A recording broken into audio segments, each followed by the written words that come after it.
Christian people, Christian believers who advocate for drinking wine have one basic argument. Believers in the Old Testament drank wine, believers in the New Testament drank wine, that settles the case, right? That's always the argument. Which then brought up our first point. Is the wine today, or the alcoholic beverage today, the same as it was in biblical times? Are we talking about apples and apples here? And the answer to the question is no. And I used an analogy, and I'm going to repeat it just briefly. The Bible never condemns slavery. The Bible never condemns slavery in the Old Testament, never condemns slavery in the New Testament. In fact, it used slavery as an analogy of how we are to relate to Jesus Christ. He's the master and we're slaves. In the Old Testament, people had slaves, and that was okay.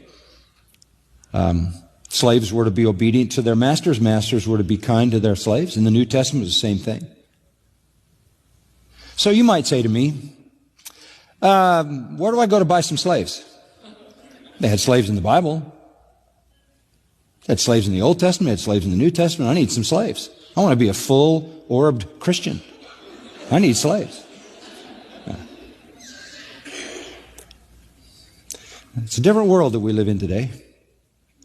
Very different world. Nobody would advocate that. No Christian would advocate that. It's analogous to saying because people drank in the Old Testament, drank in the New Testament, we need to go drink alcoholic beverages. But wait a minute.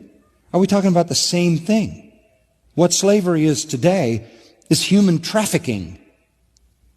Very different than a benevolent system which took people who were destitute in and made them part of the family and gave them care in exchange for work.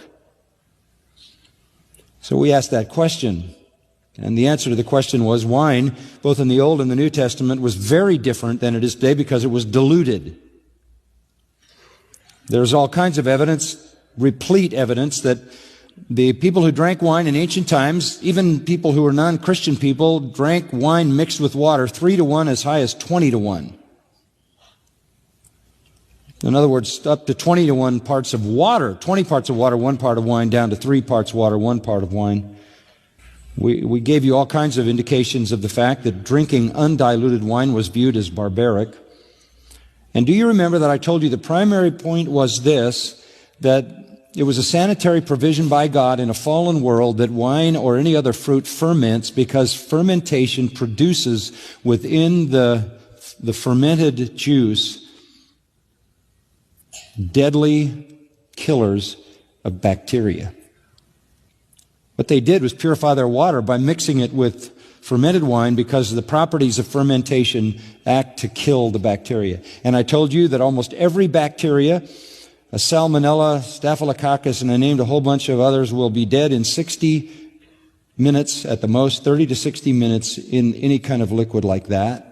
And people in ancient times felt that to drink unmixed drink was barbaric. Wine in those days would have a 2 to 4% alcohol content, maybe as high as 12 to 14 in the Gentile world.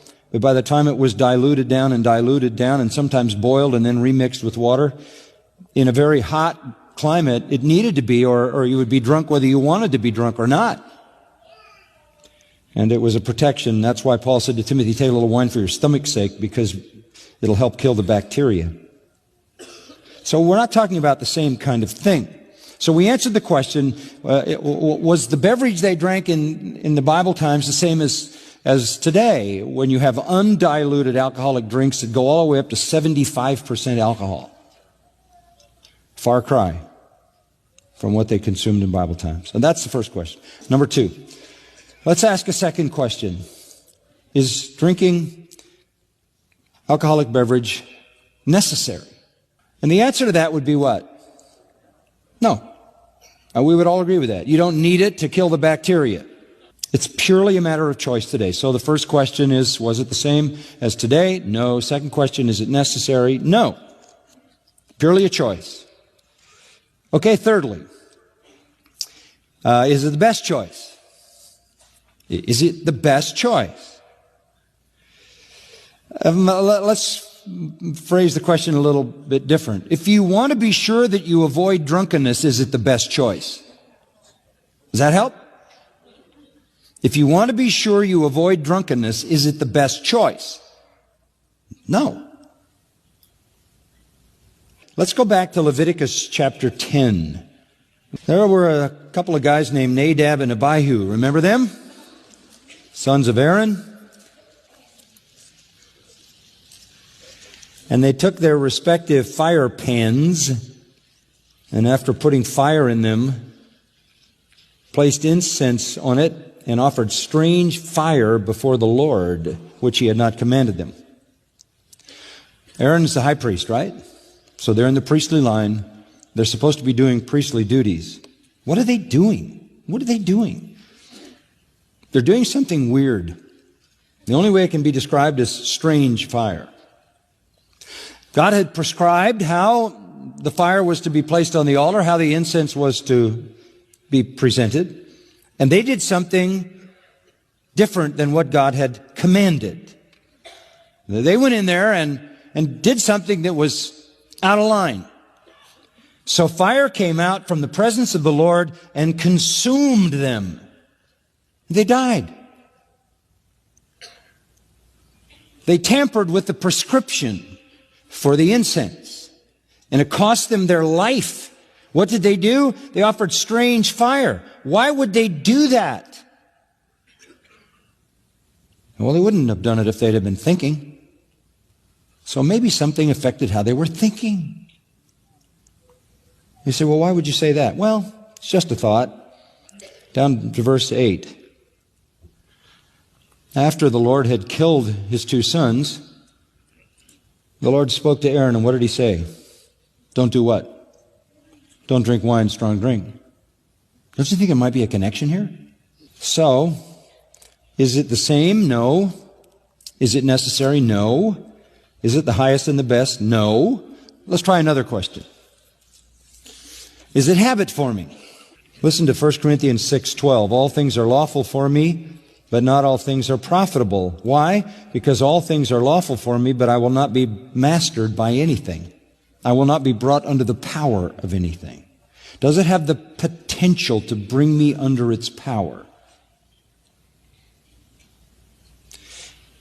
Is it expedient? I love the old, the authorized, all things are lawful, but not all things are expedient. That's a great English word. Expedient. It actually comes from the Latin root ped, which is your feet. Does it free my feet? That's literally it.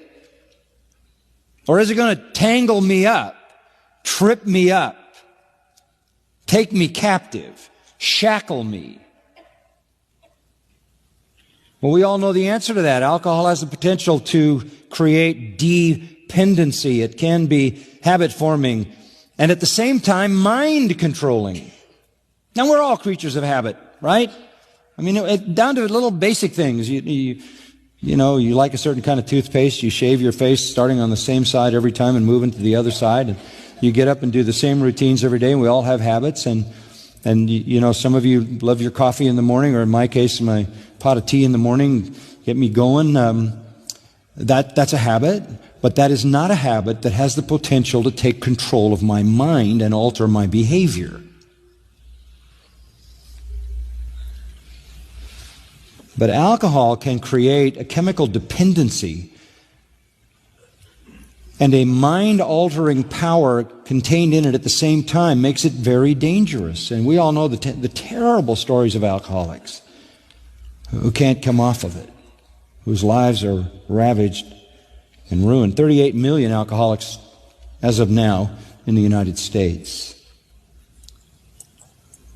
So, is it the same? No. Is it necessary? No. Is it the best? No. Is it potentially habit forming? Now the answer is different. Yes. Now let's take it a step further. Number 5, is it potentially destructive? Is it potentially destructive? Yes, because I just read you in Ephesians 5:18 that it can lead to asotia. Asotia is the verb that is, or the noun that is translated dissipation. Asotia, originally, the root word means incurably, hopelessly sick.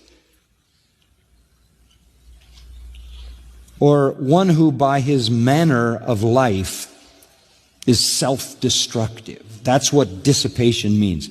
The concept of asotia is a person who by his manner of life is self-destructive. Can alcohol have that potential? Can it be destructive in relationships? Can it destroy your purity? Can it so alter your judgment that you sin openly, willingly, boldly, blatantly, because the restraints are removed? So that's the question. Can it be destructive? Can it lead to dissipation and destruction? The wisdom of the book of Proverbs weighs in on this. You will remember this. Wine is a mocker. Chapter 20, verse 1. Strong drink, a brawler, and whoever is intoxicated by it is not wise. No, because destructive things happen. And then in Proverbs chapter 21, verse 17, he who loves wine will not become rich. Drunks don't get rich. And in Proverbs 23, verse 21, the heavy drinker and the glutton will come to poverty, and drowsiness will clothe him with rags.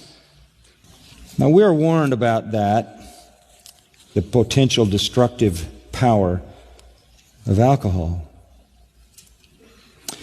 Is it the same? No. Is it necessary? No. Is it the best? No. Is it habit-forming? Yes. Is it potentially destructive? Yes. Question number 6. Is it offensive to others, particularly other Christians? You know, you may be convinced that you have all the freedom you want, and there's a flaunting of freedom. Oh, there's an ugly, ugly flaunting of freedom among some of these young guys who call themselves pastors. It's just heartbreaking. Heartbreaking. A narcissistic kind of, I'm going to live my life. I couldn't care less what you think. You know, we may be convinced that our maturity and our strength supersedes our vulnerability, and we can control absolutely anything in our freedom.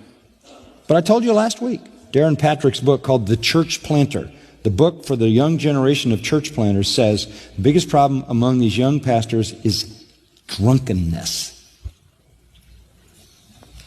What kind of a testimony is that? Is that an offense to others?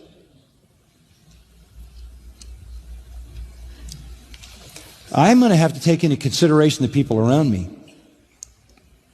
For one, I don't want to liberate former alcoholics to drink, because they can't without sinking into the same marasm that they came out of. And that leads me to the 7th. Will it harm my testimony? Can it harm my testimony? And I've already answered that question. It can. I want to do all to the glory of God. I don't want anybody to think less of me as a Christian. I'm happy to set aside any freedom for the sake of a clear, clean Christian testimony. And that just leads me to an 8th point, and it's sort of the carrying everything into one little final thought. Am I absolutely certain this is a behavior that is right? Will God be disappointed if I don't do this? Will I be absolutely sure that my conscience will not accuse me and God will be pleased